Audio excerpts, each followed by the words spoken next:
Wings are the final family we are talking about this week.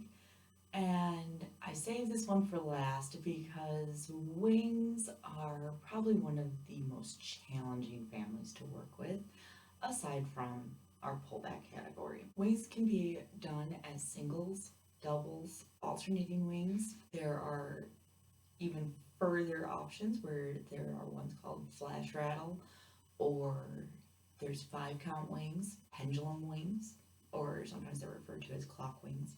There are different type of scissor wings. There are swap wings. You can add in toe stands to your wings, which again, toe stands are an option that you can add into a number of steps. You can do triple wings. You can even do waltz wings or walking wings. You can turn with these. Wings can be added into other steps.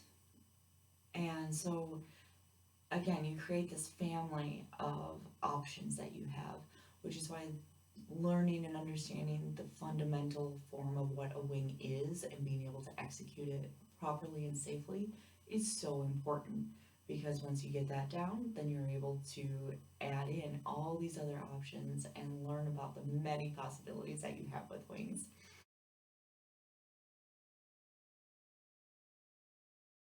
I will see you tomorrow.